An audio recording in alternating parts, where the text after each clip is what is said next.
actually start by saying thank you to Alex and Jesse for putting such an incredible event together. So everybody join me on there. Congratulations. Amazing competition. And I thought your students did a phenomenal job all day long. You guys did a phenomenal job. Your staff did a great job. And this has been an incredible evening so far. So thank you. From the bottom of my heart. The foundation started, I wish I could take all the credit. The foundation actually started because my wife was tired of listening to me talk about something that I witnessed. It was an unfortunate situation. I have a son that's autistic. He has a twin sister, so we were able to diagnose him very early on. He's in the middle of the spectrum. He's been a blessing to our family. He's unbelievable, loves to hug and cuddle, loves to be tickled, loves to go on long rides in a car.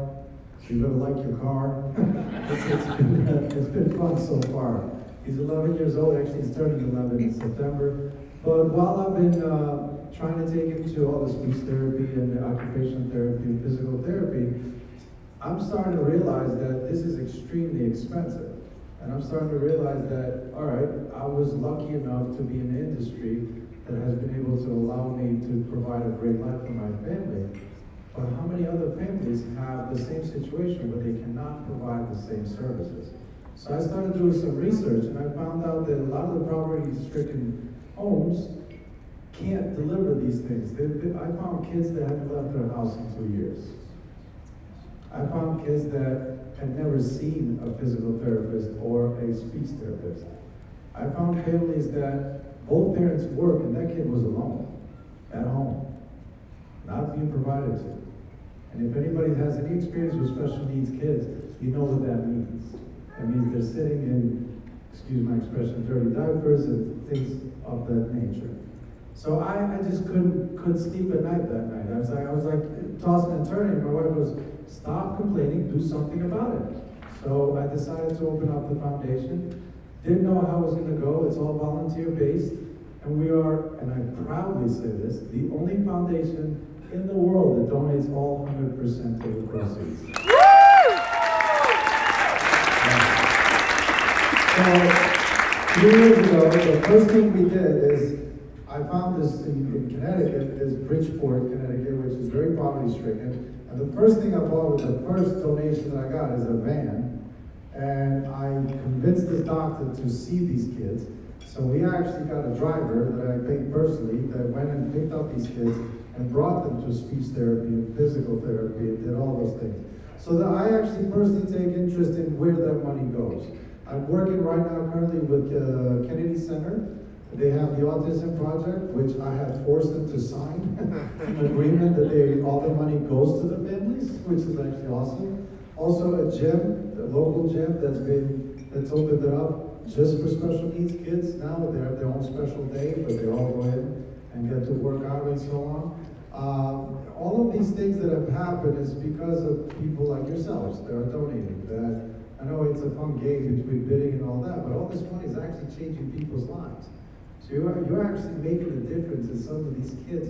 And I gotta tell you, I get really emotional when I think about this. This Only You Foundation, the very first foundation that I supported, I went to watch. I actually signed my son up for it, and I went to watch, and there's these 7 parents that were crying and smiling at the same time. Because it was the first time they saw their kid interacting with another kid. These are special needs kids. These were, whether there was cerebral palsy or they were with autism, it didn't matter. These kids got to smile for the first time in their life with other kids. I mean, if that does not hit you right here, then nothing will. So the point is, I didn't realize, I mean, it sounds like I did this great thing. I really did not. I just opened the door for people to be able to really make a difference. That's all I did. I really, all the credit goes to my wife being frustrated with me. Because she was like, do something, stop bitching, excuse me. But it's in our 4th year, and I've been very lucky that I did a corporate event for Liberty Mutual, and the president of Liberty Mutual apparently has a special needs child. And he found out about it, so he's become my title sponsor in my event, which is October 4th in Connecticut. So you're all invited if anybody wants to come. It's actually a Dancing with the Stars event, as well as golf, is one of the most prestigious golf courses in Connecticut. The Dance with the Stars portion is we have, just like here, we have dancers, they come in and perform, and I also dance, in that particular case, I'm dancing with NWDC. So if you guys do want to take a trip, it's cool, it's 40 minutes from Manhattan, so you could have a real cool trip. But overall, I just wanted to say that it's been a journey. So my 4th year, we've raised over $500,000.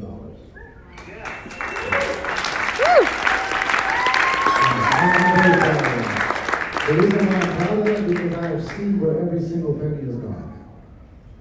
I check, I go personally because I can't stand behind something I don't believe in. So I go behind and I go check and see where this money's going and what kids are benefiting from it. And the amount of parents have sent, so many different letters and the smiles on their face. And I tell them, I don't need you to thank me. No need to thank. We owe this to society. We owe this to ourselves. How many of you, can you just raise your hand, somebody that you know that has a special needs kids? How many of you know that? Exactly. It used to be 1 in 88. It's 1 in 60. So it's just a matter of time before it actually, is somebody near you. So let's make a difference. Let's hope we give these kids an incredible life. And I'm not talking about just children, because the next stage that I'm working on right now is adults that are past 21. Because up until 21, they can stay in school. But what happens to those kids after that? I've been starting to think about that, and I'm like, wait, let me find out a little bit more about this. And I recently found out that there's really not that many options. So I'm working with the government right now and trying to figure out some sort of grant for them to be able to donate maybe a school or some facility that they can make this happen. So my fight has just started in that.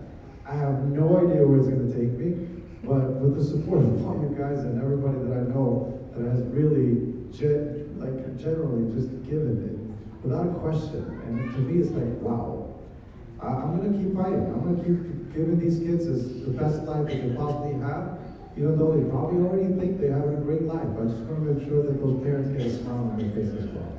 Thank you.